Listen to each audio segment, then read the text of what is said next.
14,000 ফুটেরও বেশি উঁচুতে মাইনাস তাপমাত্রায় হাড় কাঁপানো ঠান্ডা।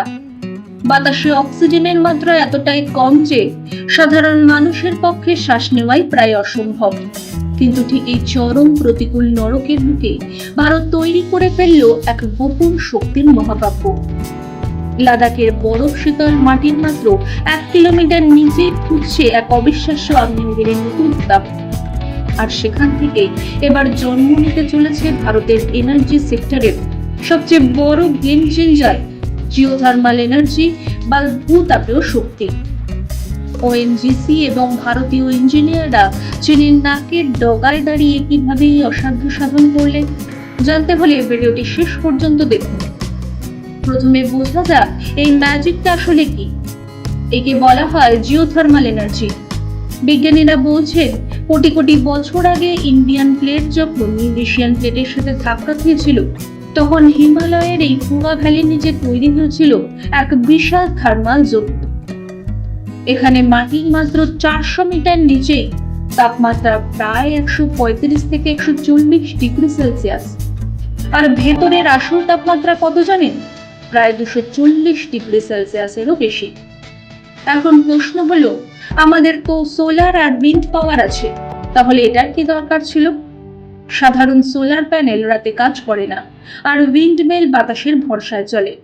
কিন্তু জিওথার্মাল এনার্জি হলো 24 ঘন্টা 365 দিন নিরবিচ্ছিন্নভাবে বিদ্যুৎ দিতে সক্ষম।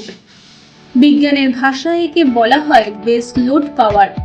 মেঘ আসুক ও ঝড় উঠুক বা বরফ পড়ুক, এই বিদ্যুৎ উৎপাদন কিন্তু কখনোই থামবে না। কিন্তু এই কাজটা মোটেও সহজ ছিল না। 2022 সালে যখন ওএনজিসি প্রথম ড্রিলিং শুরু করে, তখন মাটির নিচ থেকে হাই প্রেসার গরম জল আচমকা লিক হয়ে প্রজেক্ট বন্ধ হওয়ার উপক্রম হয়। মাঝখানে প্রশাসনিক ও চুক্তির জটিলতার কারণে কাজ থমকেও গিয়েছিল। কিন্তু 2026 সালের জুনে চুক্তি নবায়নের পর ভারতীয় ইঞ্জিনিয়াররা যে গতিতে কাজ করেছেন তা এক কথায় অবিশ্বাস্য। 2026 সালের মে থেকে জুলাই মাসের মধ্যে মাত্র 1-1.5 মাসের রেকর্ড টাইমে তারা মাটির 1000 মিটার বা 1 কিলোমিটার গভীর পর্যন্ত দুটি যমজ নৌ বা টুইন ওয়েলস সফলভাবে খনন করে ইতিহাস তৈরি করেছে। এই চরম হিমালয়ের বুকে এই ধরনের ডিপ ড্রিলিং প্রযুক্তি ভারতের আত্মনির্ভরতার এক বিরাট বড় প্রমাণ। এই প্রজেক্টের আসল গুরুত্ব লুকিয়ে আছে জিওপলিটিক্স বা ভূ রাজনীতিতে। পুরা ভ্যালি কিন্তু চীন সীমান্তের অত্যন্ত কাছে অবস্থিত।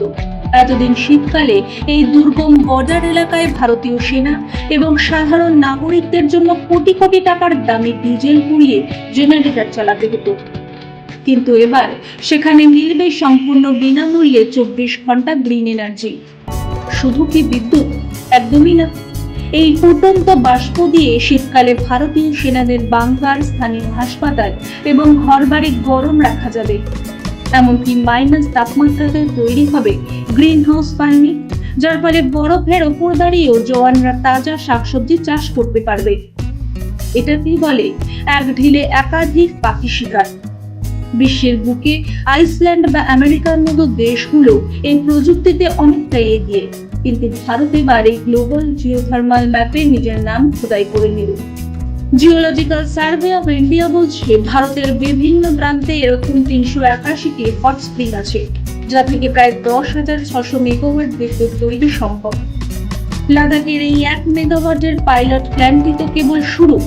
ভবিষ্যতে এখান থেকে 1000 মেগাওয়াটের বেশি কমার্শিয়াল পাওয়ার গ্রিড তৈরি হবে।